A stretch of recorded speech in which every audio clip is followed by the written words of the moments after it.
तो आज हम स्टार्ट करने वाले हैं बीएससी फिफ्थ सेमेस्टर केमिस्ट्री का पहला lecture. Chemistry of alkanes and cycloalkanes में हम देख रहे थे chemical properties of alkane. Chemical properties of alkanes में हमने क्लोरीनेशंस कंप्लीट कर लिया था। तो आज जो हम देखने वाले हैं वो देखने वाले हैं ब्रोमिनेशंस, यानी केमिकल प्रॉपर्टीज ऑफ एल्केन में हाइलोजिनेशंस में आपका क्लोरीनेशंस कंप्लीट हो चुका था।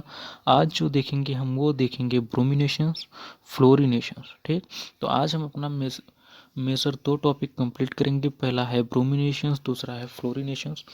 अगर आपने क्लोरीनेशंस नहीं देखा है तो पहले आप क्लोरीनेशंस देख लीजिए, उसके बाद आप ब्रोमिनेशंस और फ्लोरिनेशंस देखिए।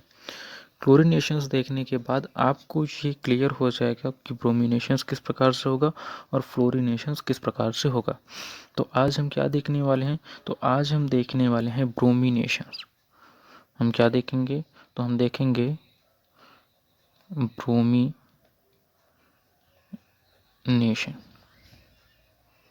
चलिए, आज का हमारा जो लेक्चर होगा वो होगा ब्रोमिनेशन पे। चलिए, अब देखिए ब्रोमिनेशंस क्या होता है। ये सेम क्लोरीनेशंस की ही तरह होता है, यानी इसमें भी जो आपका एल्केन का हाइड्रोजन एटम है वो रिप्लेस कर दिया जाएगा ब्रोमीन के द्वारा। ठीक, लेकिन इसमें थोड़ा चेंजेस होते हैं, इसमें कुछ रूल्स हैं। वो रूल्स क्या हैं कि इसमें जो होगा बेटा आपका वो हायर प्रोडक्ट का फॉर्मेशंस होगा, यानी ये जो रिएक्शंस है वो आपका सिलेक्टिव है। यानी ब्रोमीन कहाँ पे अटैक करेगा, कहाँ के हाइड्रोजन को रिमूव करेगा, इस आधार पे निर्भर करेगा कि प्रोडक्ट क्या बनेगा, यानी प्रोडक्ट का फॉर्मेशंस क्या होगा।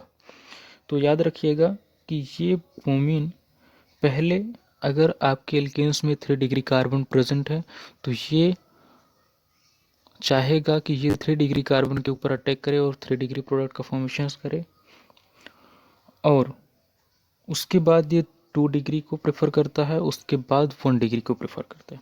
तो हम क्या लिखेंगे? ब्रोमिनेशंस हम क्या लिखेंगे? हम लिखेंगे ब्रोमिनेशन is a selective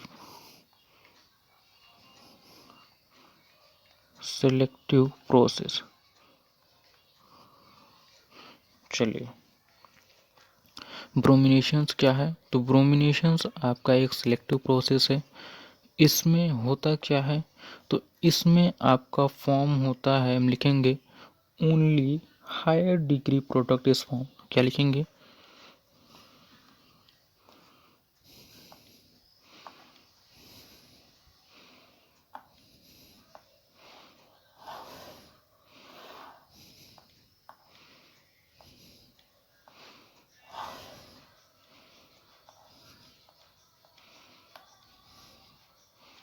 हम क्या लिखेंगे? तो हम आगे हम लिखेंगे ओनली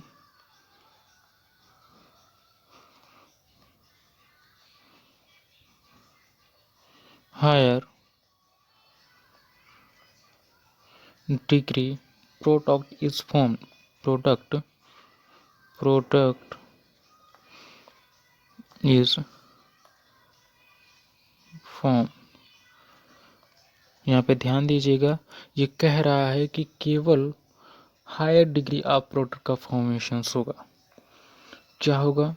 तो हम ऑर्डर ऑफ सेलेक्टिविटी लिखेंगे।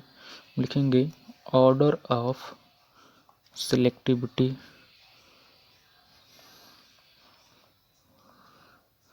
Order of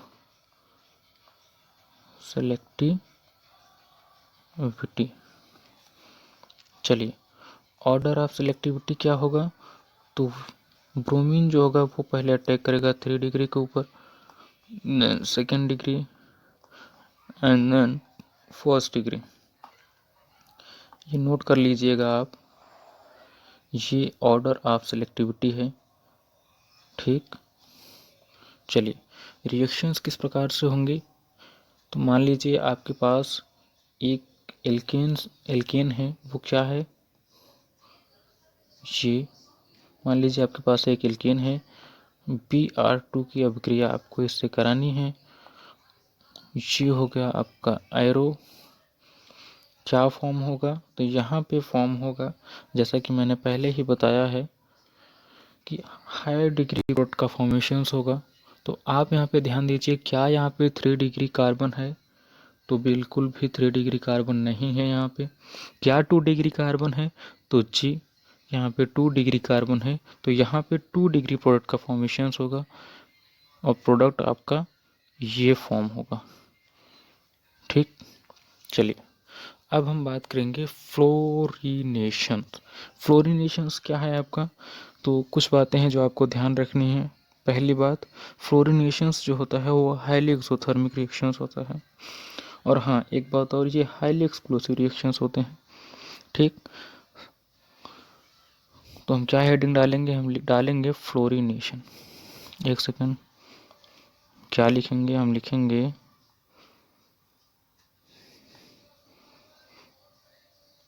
fluorination.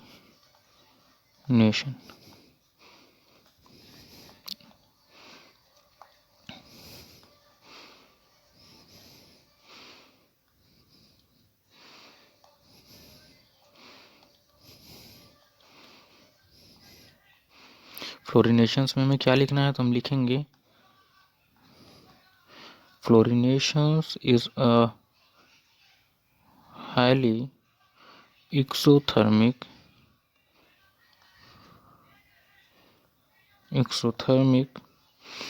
I hope कि आप लोग एक्सोथर्मिक जानते होंगे। एक्सोथर्मिक क्या है, एंडोथर्मिक क्या है, एक्सप्लोसिव रिएक्शंस किसे कहते हैं, ये सब आप लोगों को पता होगा। और अगर नहीं पता है तो कोई दिक्कत की बात नहीं है। एक्सोथर्मिक एक नॉर्मल टर्म है, एंडोथर्मिक एक नॉर्मल टर्म है। आप जाइएगा गूगल पे, आराम से सर्च कीजिएगा what do you mean by exothermic and what is the meaning of exothermic, तो वहाँ पे आपको इजीली पता चल जाएगा कि एक्सोथर्मिक क्या होता है, एंडोथर्मिक क्या होता है। ठीक, अब क्या लिखेंगे, हम लिखेंगे एंड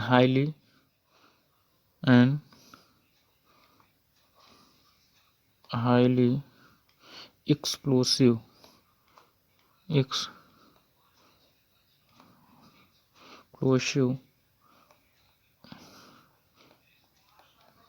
रिएक्शन। चलिए, यानी ये क्या कह रहा है, तो ये कह रहा है कि फ्लोरीनेशंस जो है वो क्या है। एक तो पहली बात तो ये हाईली एक्सोथर्मिक है, and second term is it is highly explosive. ठीक, रिएक्शंस किस प्रकार से होगा, तो CH4 plus F2 gives out HNu, क्या फॉर्म हो जाएगा, CH3F प्लस HF। ठीक, ये आपका रिएक्शंस हो जाएगा। आज जो हमने इस वीडियो में बात की है वो बात की है ब्रोमिनेशन, और क्या, तो और आपका फ्लोरीनेशन कंप्लीट हो चुका है अच्छे तरीके से। देखिए, अगर मैं चाहता तो आपको कम से कम ये रिएक्शंस टोटल 2 पेज में करवाता। 2 पेज का मतलब आपकी थ्योरी में इंक्रीज़ कर देता, थ्योरी काफ़ी ज़्यादा लिखवाता, लेकिन कोई मतलब नहीं है।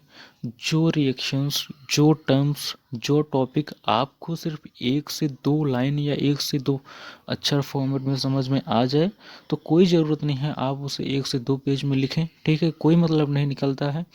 देखिए, एक बात हमेशा याद रखिएगा कि यदि आपको कोई भी रिएक्शंस, कोई भी टर्म्स, कोई भी टॉपिक, कोई भी हेडिंग अगर अच्छे से समझ में आ गई, तो आपके पास इतनी नॉलेज हो जाती है, आपका माइंड सेट डेवलप्ड हो जाता है कि आप उसके बारे में आराम से लिख सकते हैं, आप जितना चाहें। ठीक, तो मेरा जो फोकस होता है वो टोटल फोकस होता है कि आपको कितने अच्छे से ये महसूस करा दिया जाए कि ये जो है ये इजी है, आसानी से हो जाएगा, कोई प्रॉब्लम नहीं होगी। तो आप सिर्फ इसमें ध्यान दिया कीजिए कि आपका जो टॉपिक है वो क्लियर होना चाहिए, जो मैंने बताया है वो आपके माइंड में बैठ जाना चाहिए अच्छे तरीके से। अगर आपका टॉपिक जो है वो क्लियर है, कोई डाउट नहीं है, तो आप आसानी से इसे कर सकते हैं। चलिए, और हाँ बेटा, एक बात और याद रखिएगा कि पढ़ते रहिए अच्छे से, क्योंकि पढ़ाई ही एक ऐसा मात्र जरिया है जो आपको आपके बीच रहने वाले सैकड़ों लोगों से, हजारों लोगों से एक बेहतर ज़िंदगी देगा। आपकी जीवन ही नहीं बेहतर होगा बेटा, आप अगर पढ़े लिखे होंगे तो आपको सही गलत में फ़र्क का भी एहसास होगा। आप ये देख पाएंगे कि क्या गलत हो रहा है, क्या सही हो रहा है। आप अपने लाइफ के डिसीजंस खुद ले सकेंगे। और जिस दिन आपको ये एहसास हो गया कि आप अपनी ज़िंदगी के फैसले जो है वो आप खुद ले सकते हैं, आप यकीन रखिए आप अच्छा कर रहे हैं और जल्द ही आप सक्सेस हो जाएंगे।